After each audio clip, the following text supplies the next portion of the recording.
Dear students, लोक प्रशासन की कक्षा में आपका स्वागत है। हम लोग लोकतंत्र नौकरशाही की भूमिका चैप्टर चल रहा था।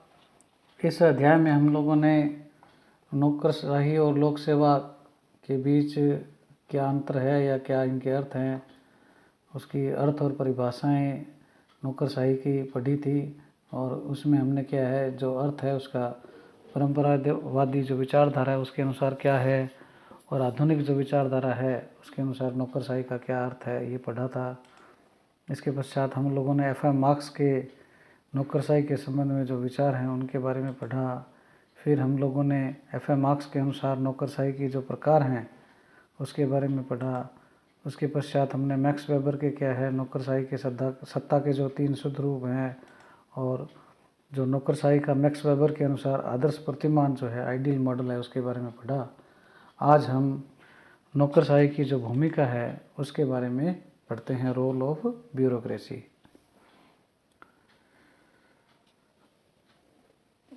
जैसा कि हम पहले भी बता चुके हैं कि प्रोफेसर डॉनहम जो हैं वो कहते हैं कि यदि हमारी सभ्यता का अंत होगा तो इसके लिए क्या है, प्रशासन की जो असफलता है वो ही क्या है, मैं मुख्य रूप से क्या उत्तरदायी होगी।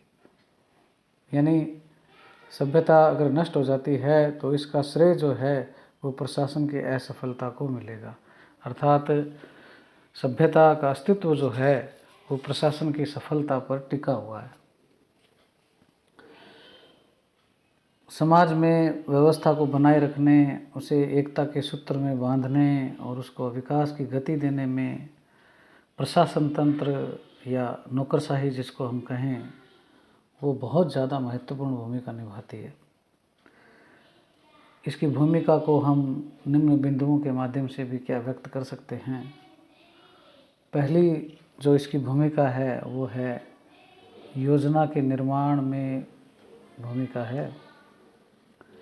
Important contribution in plan formulation, योजना के निर्माण में महत्वपूर्ण इसका योगदान।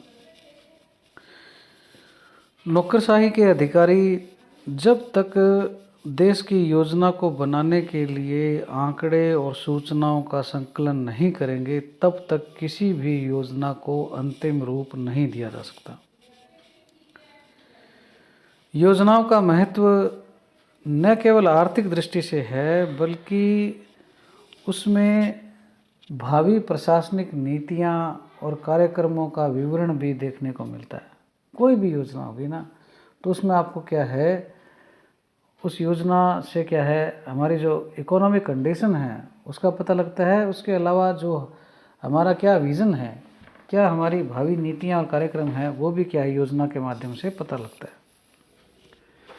योजना के इस प्रशासनिक पक्ष की पूर्व तैयारी पूर्ण रूप से नौकरशाहों के सहयोग पर निर्भर करती है। यहाँ यह बताना उचित होगा कि योजना निर्माण के इस कार्य में जब तक नौकरशाही को प्रशिक्षित नहीं किया जाएगा तब तक निर्धारित लक्ष्यों और उपलब्धियों के बीच जो एक अंतर है वो समाप्त करना संभव नहीं है। तो योजना के निर्माण में क्या है, नौकरशाही बहुत महत्वपूर्ण योगदान देती है। अगला जो इसकी भूमिका है ब्यूरोक्रेसी की, वो है नीतियों के निर्माण में सहायक भूमिका।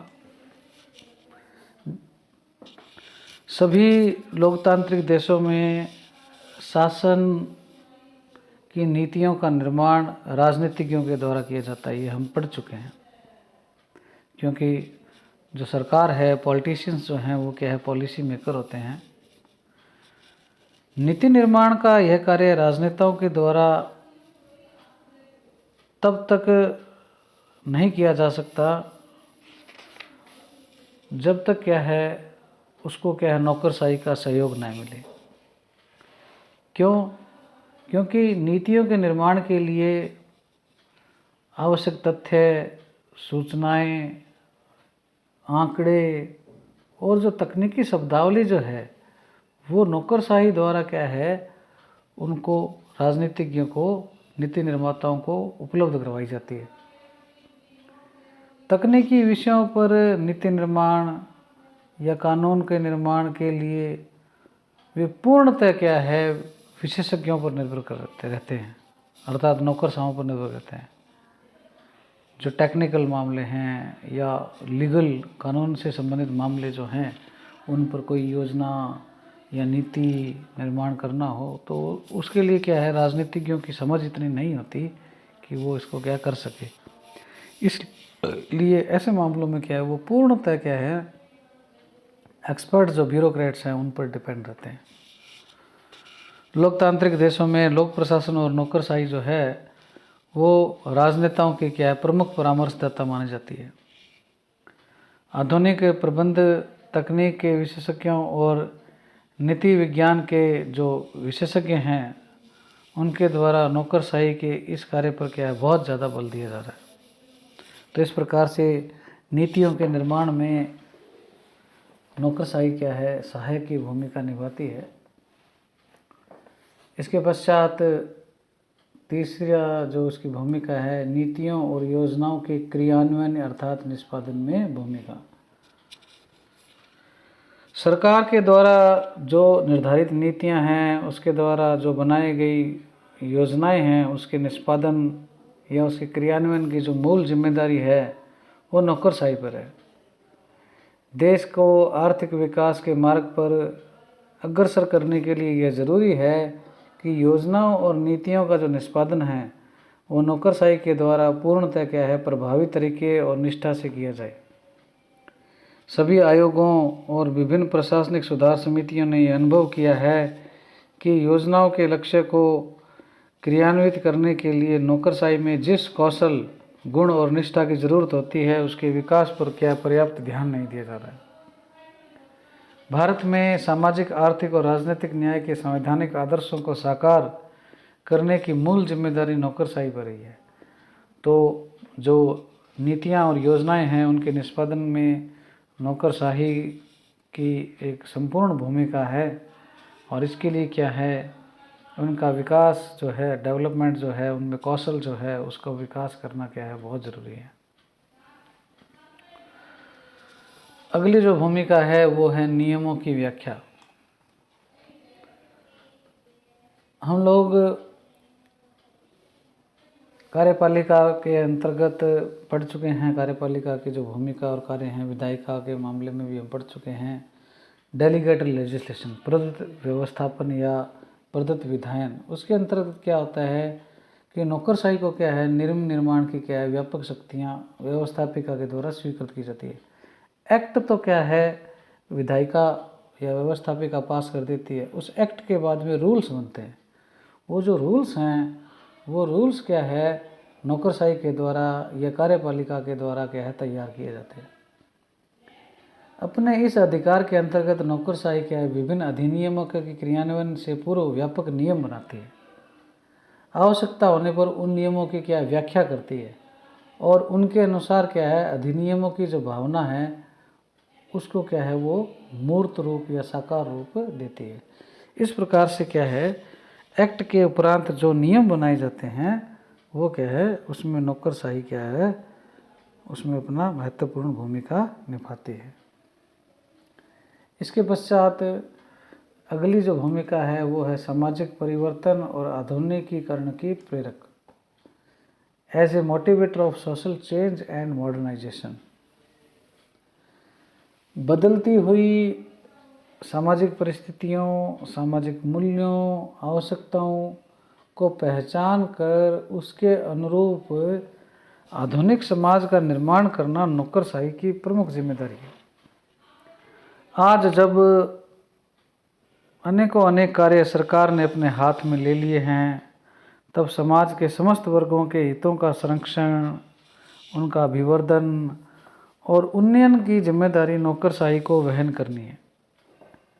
समाज के विभिन्न वर्गों के बीच रहन सहन का जो अंतर पाया जाता है उसको दूर करना और आम आदमी की आय के साधनों में वृद्धि करना ताकि वह अपने जीवन स्तर को ऊंचा उठा सके, यह क्या एक नौकरशाही का दायित्व माना जाता है। विकासशील देशों में यह दायित्व और भी गंभीरता से अनुभव किया जाना चाहिए। इसके पश्चात अगली जो भूमिका है वो है विधेयकों का प्रारूप निर्माण। समस्त लोकतांत्रिक सरकारें कानून बनाने के लिए, उसके प्रारूप के निर्माण के लिए नौकरशाही में कार्यरत जो विधि विशेषज्ञ हैं उस पर डिपेंड रहती है कि कानून बनाने के पूर्व उसका क्या ड्राफ्ट बनाया जाता है। ड्राफ्टिंग के लिए क्या है, नौकरशाही में क्या है, लीगल एक्सपर्ट होते हैं, उन पर क्या है वो डिपेंड है। राजनेता प्राय क्या होते हैं, अपरिपक्व होते हैं, नौसिखिए होते हैं, उनको ज़्यादा नॉलेज नहीं होता है, अतः उन्हें क्या है जो एक्ट है उसके प्रारूप निर्माण के लिए क्या है, प्रथम तो अपने मंत्रालय के वरिष्ठ जो अधिकारी हैं उनसे क्या परामर्श लेना पड़ता है, उन पर डिपेंड रहना पड़ता है। और अंततः जो विधिक शब्दावली जो है उसके लिए क्या है, विधि विभाग की जो नौकरशाही है उस पर क्या है वो डिपेंड रहते हैं। इन दोनों की सहायता के बिना क्या है प्रस्तावित जो विधि है वो क्या है अपना स्वरूप नहीं ले सकती है। तो इस प्रकार से जो विधेयकों का जो प्रारूप निर्माण है उस पर भी क्या है नौकरशाही अपना योगदान देती है। इसके पश्चात अधीनस्थ कार्मिकों पर क्या है नियंत्रण जो है वो है, उसमें भी क्या है नौकरशाही का योगदान या भूमिका है।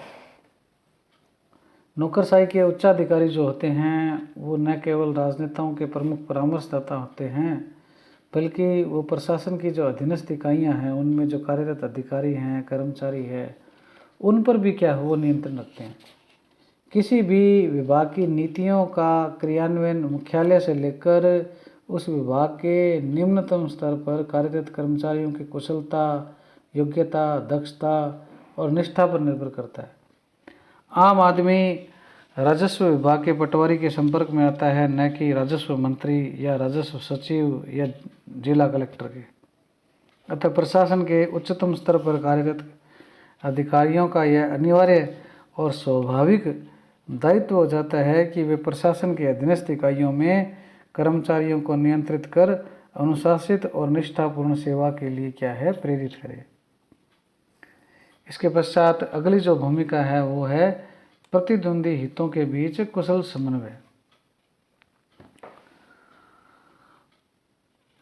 नौकरशाही समाज में व्याप्त अनेक प्रतिद्वंदी का मतलब कम्पिटिटिव, मतलब एक वर्ग का ये हित है, दूसरे वर्ग का ये हित है और दोनों में क्या कंपटीशन है, उनमें क्या है कुशलता से क्या समन्वय बैठाती है। भारत जैसे उदार किस्म के लोकतांत्रिक देश में पूंजीवादी और समाजवादी जो हित है उसके बीच संतुलन बिठाने की जो चुनौतीपूर्ण जिम्मेदारी है या कार्य है वो क्या है नौकरशाही संपन्न करती है।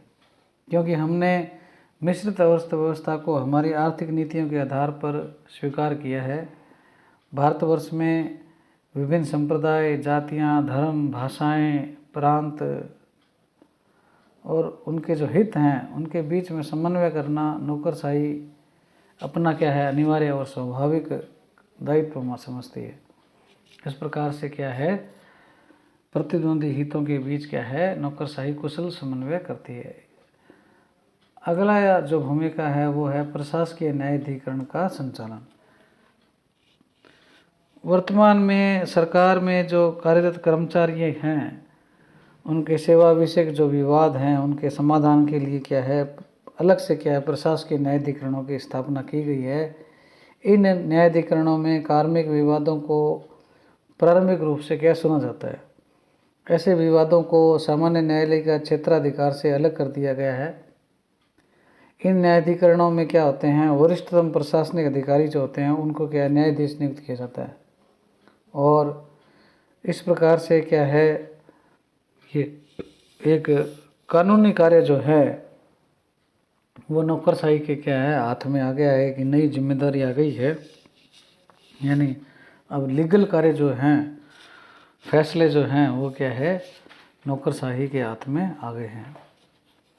अगला जो भूमिका है वो है नियामकीय और विकास कार्यों का निष्पादन। भारत में नौकरशाही पर न केवल देश में कानून और व्यवस्था बनाए रखने तथा राजस्व एकत्र करने जैसे नियामकीय कार्य हैं अपितु जो विभिन्न विकास योजनाएं हैं उनको भी क्या निष्पादित करना, उनकी जो चुनौतियां हैं उनको स्वीकार करना और विकास का जो बहुमुखी रथ है, मल्टी डायमेंशनल है, हर एक वर्ग को क्या है विकसित करना है, उसको आगे बढ़ाने की जिम्मेदारी भी इसके हाथ में है। जिलों के जो जिला कलेक्टर हैं आज भी उन पर क्या है दोहरी जिम्मेदारी है, और देश के सामान्य अधिकारियों को भी इससे भी आगे सार्वजनिक उद्यमों का जो प्रबंधन है तथा विश्वविद्यालयों के जो अशांत वातावरण है उनको नियंत्रित करने के दायित्व भी क्या सौंपा गया है। इस प्रकार से क्या नियामकीय और विकास कार्यों का क्या है निष्पादन करते हैं। अंत में जो है भूमिका वो है संविधान में परिकल्पित आदर्शों का क्रियान्वयन। किसी भी देश की नौकरशाही पर यह जिम्मेदारी होती है कि वह शासन और प्रशासन के संबंध में कार्यों का जो संचालन है वो संविधान की सीमाओं में रहते हुए उसके प्रावधानों के अनुसार करे। भारत के संविधान में नागरिकों को जो मौलिक स्वतंत्रताएं दी गई है उन्हें वास्तव में नागरिकों को उपलब्ध करवाना नौकरशाही का एक गंभीर और बहुत बड़ी जिम्मेदारी माना जा सकता है। संविधान की प्रस्तावना में नागरिकों को सामाजिक, आर्थिक, राजनीतिक न्याय उपलब्ध कराने का आश्वासन दिया गया है, पर तब तक पूरा नहीं हो सकता जब तक देश की नौकरशाही अपनी निष्ठा, प्रतिबद्धता और संकल्प व्यक्त न करे। वास्तव में नौकरशाही को अपने दैनिक कामकाज में संविधान के आदर्शों के क्रियान्वयन का संकल्प लगातार स्मरण रखना होगा, तभी संविधान में परिकल्पित एक समतावादी समाज की रचना की जा सकी। इस प्रकार हम कह सकते हैं निष्कर्ष रूप से एक लोकतांत्रिक देश के संविधान में परिकल्पित समाज की रचना का दायित्व जो है वो मूल रूप से नौकरशाही द्वारा वहन किए जाने की अपेक्षा की जाती है। यदि नौकरशाही राजनीतिक नेतृत्व में रहते हुए निष्ठा और ईमानदारी से कार्य करे तभी लोकतांत्रिक देश विकास के जो अभीष्ट लक्ष्य है, हमने जो तय किए हैं लक्ष्य, उनको पूरा करने में सफल हो पाएंगी। इस प्रकार से हम लोगों ने नौकरशाही की जो भूमिका है उसके बारे में पढ़ा। इससे संबंधित आपको कोई जिज्ञासा हो तो आप मुझसे व्हाट्सएप के माध्यम से संपर्क कर सकते हैं।